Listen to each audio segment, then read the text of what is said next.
Selamat pagi, nyaman dan damai saja suasana di dalam hutan hujan tropikal di Tasik Kenyah ini. So, awal pagi ni kita healing dulu, layan keindahan permukaan Tasik Kenyah yang membiru. Pada hari ini kita akan mencari air terjun di Tasik Kenyah.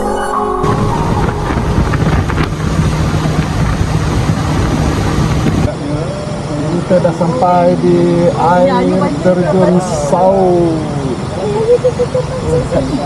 Kat sini kita boleh nampak air jenis sampai ke dasar.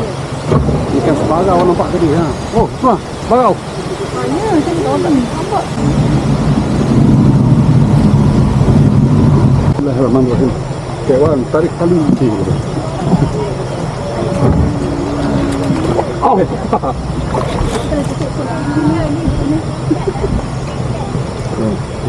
Kawan.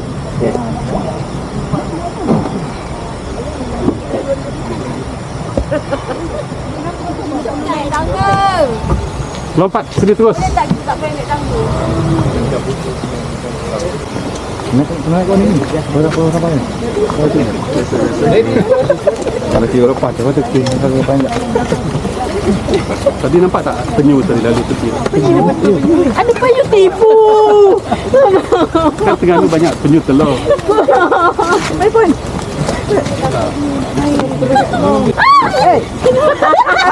Jangan buat kalau. Tak sebab dia punya tu takut.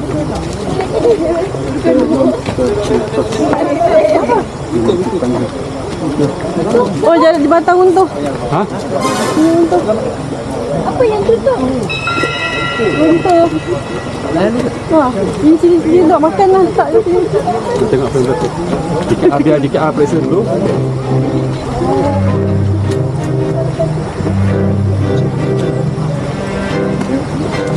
Mana? Ha? Tangga kurang stabil saya. Oh, tapi masih boleh dilalui. Aku nak tangga dia pula. Tanam. Ini kena lompat ni. Mendap. Tenda bawah. Ha, okey. 200,000 siap. 200,000. Oh, okey. Kita nak mandi kat yang mana? Atas itu. Mana tempat kita ni? Atas. Mana? Hujung ni.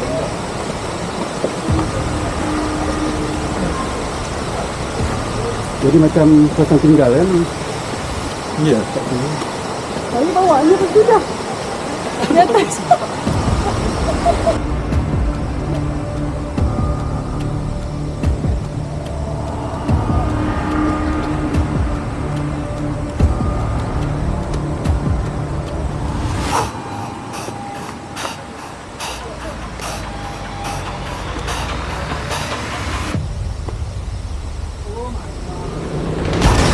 Okey. Okey. Pelan-pelan. Jadi. Recording. Dia jaga. Ini. Lawan. Balik ni apa?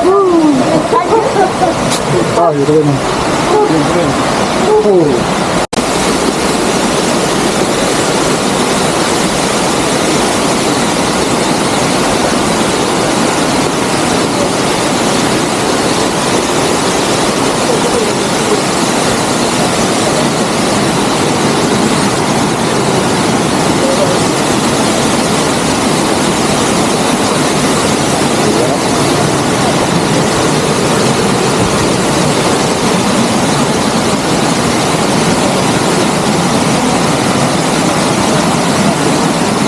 Ya, kita dah sampai.